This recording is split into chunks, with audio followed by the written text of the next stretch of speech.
Hi guys, and welcome to another video from Stupid's the Norm, the channel where we demonstrate how to become a millionaire in 10 years whilst earning only minimum wage.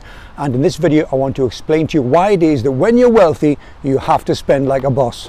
Welcome if you're watching this channel, if you've come across it for the first time. I'm on a 10-year mission to become a millionaire. I'm only halfway through it, but a bit of a milestone this month, because by the end of this month I'll have bought my 4th property and I will be full financially independent. That is to say that my income from properties is equal to or more than, in my case, the money I earn from being a cab driver. Still 5 years to go. But already the things that I wanted, the things that I desired, the big yachts and such like, even though I'm not only halfway there, are becoming a little less attractive. I want to explain why and why I think that's wrong. Now, if you've been watching this channel for a while, you'll know my original goal was to buy a £100,000 50-foot Beneteau yacht and have it moored in Gibraltar Harbour and sail the Mediterranean, the wife and I, as pirates for retirement. But even that small goal has become less attractive, and that's because I find myself sometimes being conflicted about having the big yacht, having the nice house, having the supercar, and doing what is probably more comfortable to me, which has been the British way of doing things and being a little more understated and not showing up. I have to keep reminding myself that no, Perry, that's not what you want. You want to show off. Well, not show off, but at least demonstrate how wealthy you are.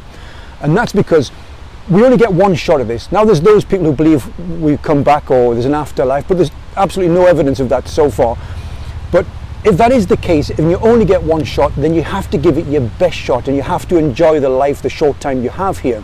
Life is what happens between the maternity ward and the morgue, and you should be filling that time with as many fantastic experiences and joy and memories as possible, because you have to be a role model for those who have less than you, for those who have achieved less, to demonstrate what is possible, what others can achieve if they do what you do and you put the sacrifice and the hard work in over time.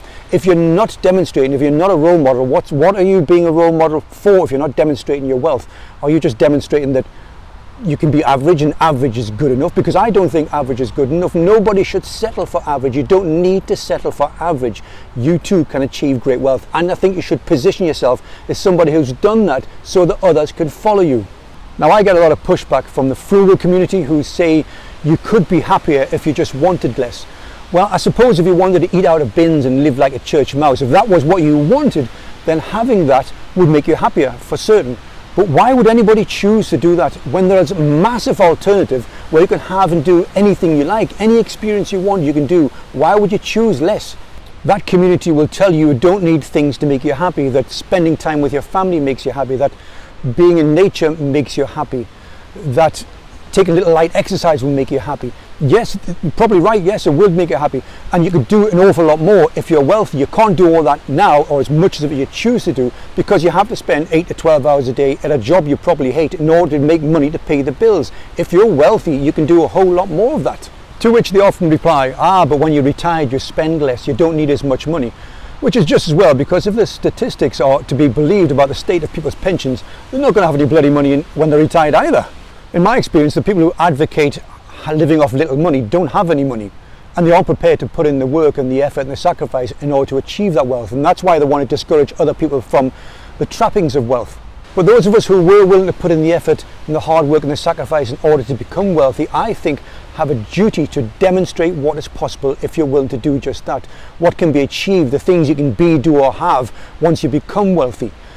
And it's not just for you. I think you should have the nice car, the nice holiday, the nice house, everything, not just for you, but for those who surround you, for your friends and for your family. They too should be sharing in that wealth.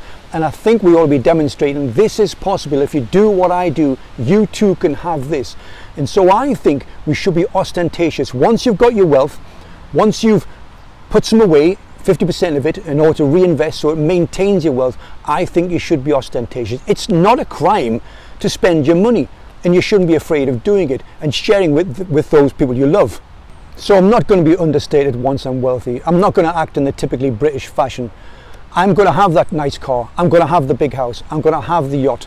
I'm going to have a couple of £10,000 holidays every year. I'm going to share them with the people I love. So what I want you to do, I want you to decide what it is that you want out of life. Anything is possible. I'm hopefully demonstrating it here. Decide what it is you want out of life. Put your head down and graft to achieve it, and then enjoy it. Enjoy the money, and don't be afraid to be ostentatious. It's not a crime. Don't be stupid and don't be normal, guys.